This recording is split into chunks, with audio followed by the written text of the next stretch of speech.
Hi friends, welcome to our channel Ravali talks. ఈ video వచ్చేసి అయితే ఫ్రైడే వ్లాగ్, ఈరోజు వ్లాగే. మేమైతే ఈరోజు నవ్యకే నేను ఇద్దరం కలిసేసి అయితే సంతోష్ మాత టెంపుల్కి వచ్చినాం. జ్యోతినగర్లో ఉంటుంది. లాస్ట్ వీక్ వద్దాం అనుకున్నాం, కానీ ఆ రోజు అయితే వాళ్ళకి పిల్లలకి స్కూల్ హాలిడే ఇచ్చిండ్రు. పిల్లల్ని తీసుకొని రావడం కంటే ఇంట్లో ఉన్నది బెటర్ అని చెప్పేసి అయితే మేము ఆ రోజు అయితే రాలేదు. ఈ ఫ్రైడే అయితే వద్దామని చెప్పేసి ఎర్లీ మార్నింగ్ లేచి ఇంట్లో వర్క్ కంప్లీట్ చేసుకొని పిల్లల్ని స్కూల్కి పంపించేసి తర్వాత అయితే టెంపుల్కి అయితే వచ్చేసినాము. ఇంట్లో పూజ చేసుకొని ఇక్కడ సంతోష్ మాత దర్శనం చేసుకొని ఇక్కడైతే కూర్చున్నాము. తర్వాత అర్చన చేయించుకుందామని చెప్పేసి అయితే సంతోష్ మాత దగ్గరికి అయితే వెళ్ళినాము. అక్కడ అర్చన చేయించుకొని తర్వాత మనకి సంతోష్ మాత టెంపుల్కి ఎదురుగానే మనకి హనుమాన్ టెంపుల్ కూడా ఉంటుంది. ఇక్కడ టెంపుల్కి అయితే నేను 3 years back or 4 years back ఏమో వచ్చిన. మళ్ళీ ఎన్నిసార్లు వద్దాం అనుకున్నా కూడా వీలైతే పడలేదు. తర్వాత ఇప్పుడైతే వచ్చిన నేను లాస్ట్ వీక్కి 1 week లేట్ వేసుకొని అయితే ఈ వీక్ అయితే వచ్చినాము.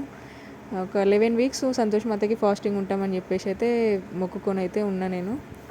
తర్వాత ఇక్కడ హనుమాన్ టెంపుల్కి వచ్చేసినాము. ప్రదక్షిణ కంప్లీట్ చేసుకొని ఇక్కడ కూడా అర్చన చేసుకున్నాము. తర్వాత అయితే అయ్యగారిని బొట్టు అడిగినాము, పిల్లలకి పెట్టడం కోసం అడిగితే ఆకుకైతే బొట్టు తీసి ఇచ్చేసిండ్రు అయ్యగారు. ఇక్కడ నెక్స్ట్ ఇక స్వాములు ఉన్నారు, హనుమాన్ మాల వేసుకున్నారు కదా, వాళ్ళు అన్నదానం కావచ్చు, వాళ్ళు అయితే వంట చేసుకుంటున్నారు స్వాములు. ఇక్కడ వచ్చేసి అయితే మనకి సుబ్రహ్మణ్య స్వామి ఉన్నారు, అక్కడ కూడా దర్శనం చేసుకొని ఇంటికైతే రిటర్న్ వచ్చేసినాము.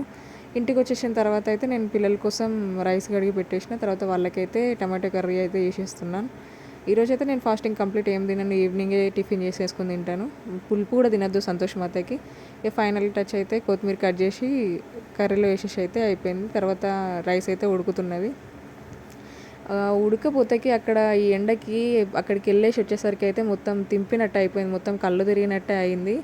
ఫుల్ ఎండలు కొడుతున్నాయి, ఏం ఎండలో ఏమో అర్థం అవుతలేదు.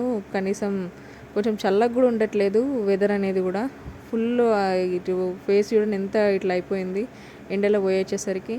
Please subscribe my channel Ravali talks. Like, share, subscribe.